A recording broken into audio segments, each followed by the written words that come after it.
On the cold winter morning of January 28, 1457, a boy was born in Pembroke Castle. His name was Henry Tudor. The House of Lancaster, Henry's bloodline, was collapsing, defeated again and again by the rival House of York. But Henry's mother, Margaret Beaufort, saw something greater in her child. She believed he was destined for greatness. Henry's father, Edmund Tudor, had died before his birth, leaving him fatherless, vulnerable, and dependent on the mercy of others. In Wales, many whispered of prophecy. The red dragon of Cadwallader would rise again to lead the people. Priests and courtiers murmured that the boy was marked by destiny.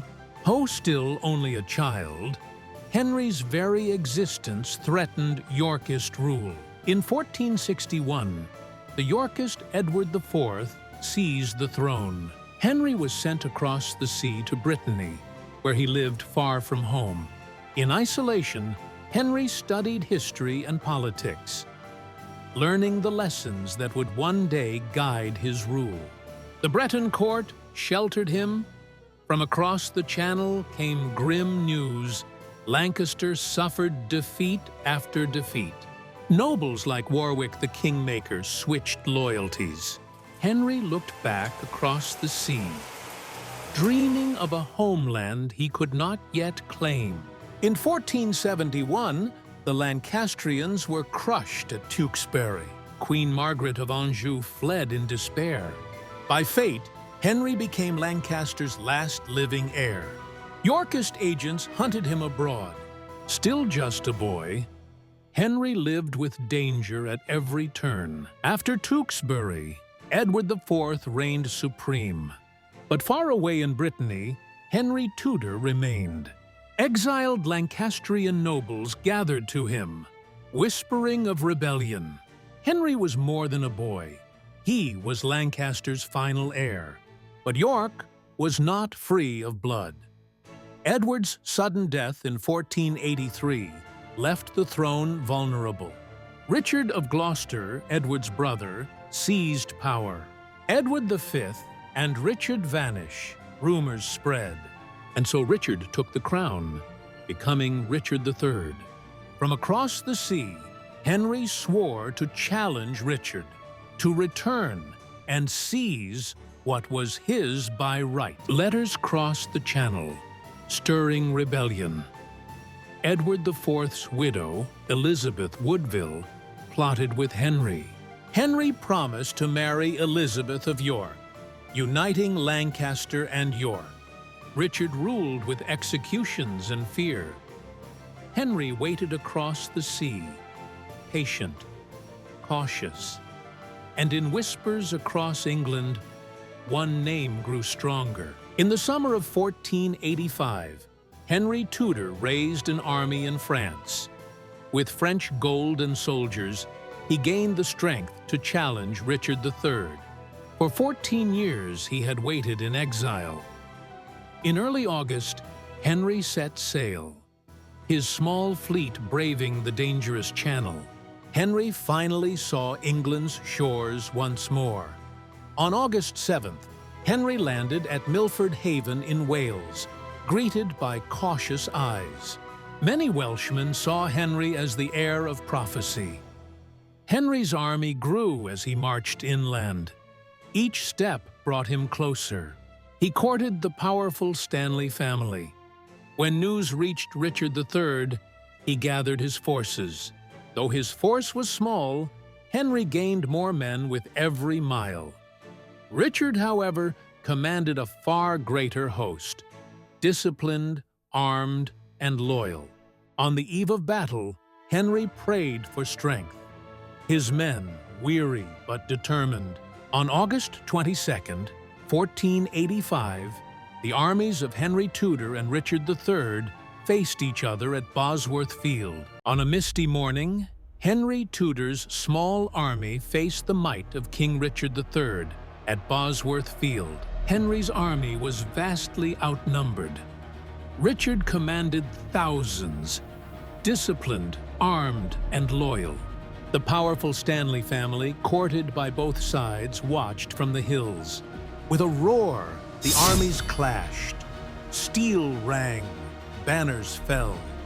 Henry's forces were pressed hard. Seeing the danger, Henry rode forward himself. Richard saw Henry exposed and chose to end the battle with one decisive strike. With crown upon his helmet, Richard led a furious charge. Like a thunderbolt, Richard smashed through Henry's guard. For a moment, it seemed certain. The king would kill his rival. But at the crucial moment, the Stanleys chose their side. Richard found himself surrounded. Though urged to escape, Richard spat defiance. Choosing death over dishonor, he fought with savage courage. In the bloody press of battle, Richard III was struck down. From the blood and mud, the fallen crown was recovered. There, on the field of Bosworth, Henry Tudor was crowned King Henry VII. The Wars of the Roses ended in fire and blood. Henry's ruthless gamble had succeeded. The Tudors now ruled England. Henry rode into London as a victor, hailed as the savior of England. Declared king by right of conquest, Henry immediately began reshaping England. His marriage to Elizabeth of York bound Lancaster and York together. From this union came the Tudor rose, a powerful emblem of unity. Henry trusted no magnate. He stripped power from overmighty nobles. Through bonds and fines, he forced loyalty. Potential claimants to the throne were imprisoned or executed.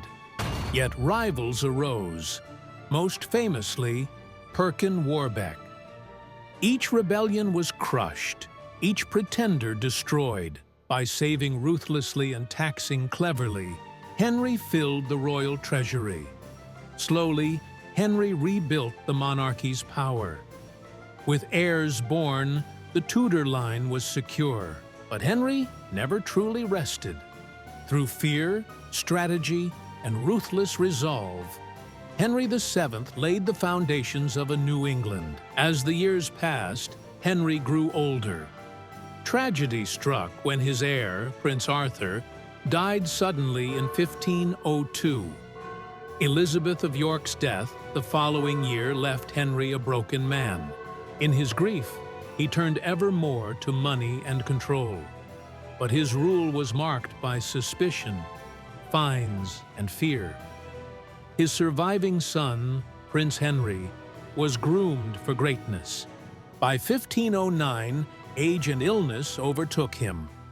Henry VII died on April 21, 1509, in Richmond Palace.